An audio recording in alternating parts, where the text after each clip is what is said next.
Hello, beautifuls. I want to be really candid with you today. I am always, but today is a little more personal.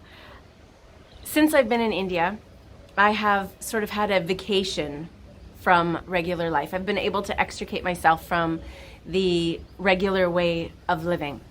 And that is rapidly drawing to a close. And so there's been a lot of consideration. What have I learned? Although I'm doing that as I go along.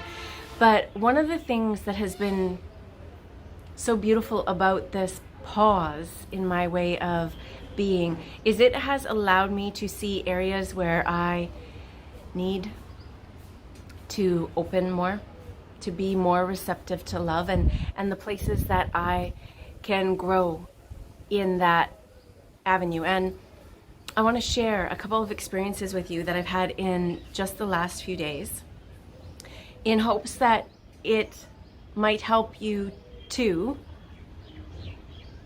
see that everything that we experience is benevolent. I know I say that all the time, but it is really an opportunity for us to express our loving, to sink deeper into our loving, to experience whatever it is from a place of love. And powerful creations happen from there.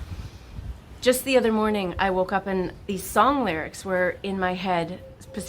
Particular stanza was, "It's only love, don't be afraid."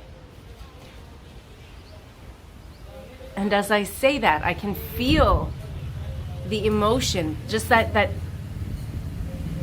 beautiful awe that everything truly is only love. And we've been in this place where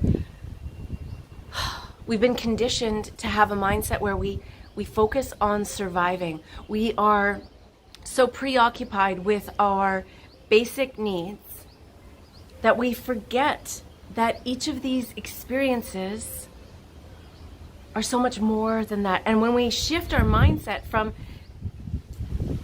satisfying our basic needs to understanding that everything is love and an opportunity for us to step into love, to express love, to manifest love, that's when everything changes and we become these powerful, powerful creators.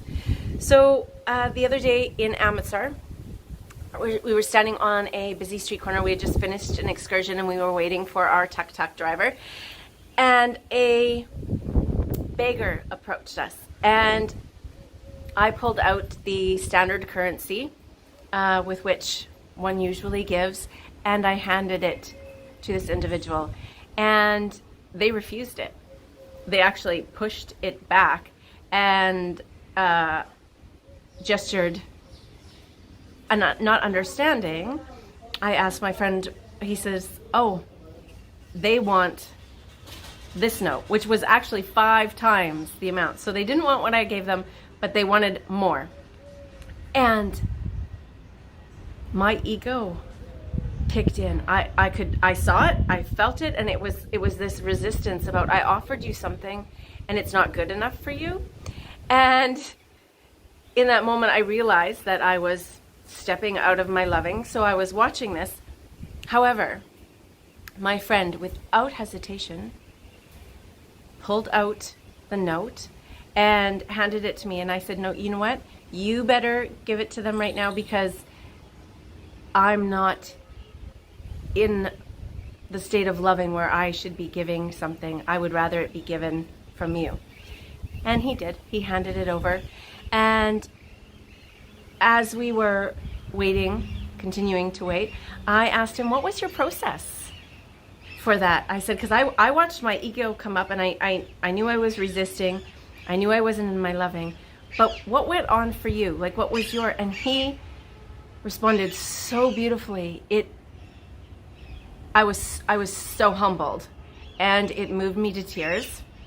He said, "It is very rarely that the universe makes such a specific request for a specific person, for a specific amount.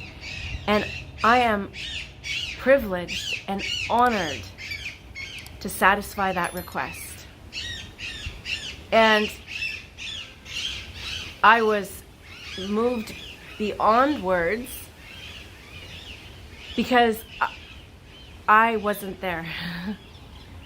I understood it. I felt it as soon as he said it, but I was still in this scarcity conditioned mindset, and I, in that moment, allowed myself to open to the possibility that everything we experience is that honor, is that privilege of experiencing something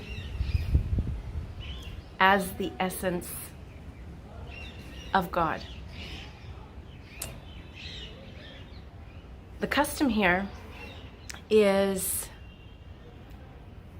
there's very obvious class levels, and even though many people are trying to break it, there is a very solid stronghold on the mentality, and not only with the upper class but also with the lower class.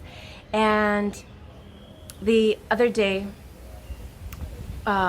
we had some workers come, and they were working very, very hard in our garden and our butterfly garden, and kitchen garden and butterfly garden. And when it came time for lunch, our lovely Manjeet, who cooks our meals for us, she cooked the meals and she took it outside for them. And I asked, why are they sitting outside? And the response was, because that's custom, that's where they sit, and they never asked to come in. And I said, well, why should they have to ask to come in? Why wouldn't we invite them in? And in that moment, everything shifted. And so my friend got up and he told them to bring their plates in, and they came and they sat at the table with us and had dinner. And in this beautiful place, he said to me, I learned something today about, where he needed to sink deeper into love. And the reason I'm sharing this is because we can learn so much from each other, because we have places where each one of us is more open than the other.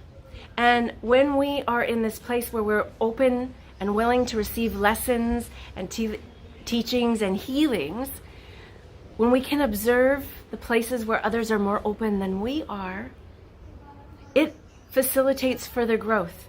And when we grow and open, it influences the entire world around us, the cosmos.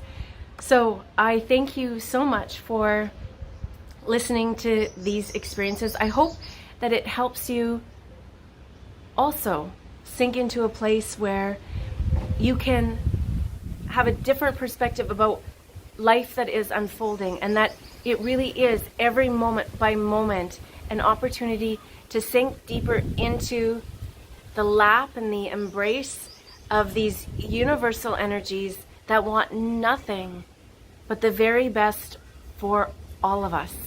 And when we sink into them, we help expand consciousness, and we are the creators of the new earth. As always, I appreciate so much your joining me here and participating in this conversation. I love and appreciate each and every one of you. If you resonated with this message, I would appreciate a like, as it helps the algorithm. It helps spread the message further and further. If it resonates with someone you know, please share it. Thank you for the subscriptions. And as always, for those of you who donated, thank you so much. And until we speak again, please be well.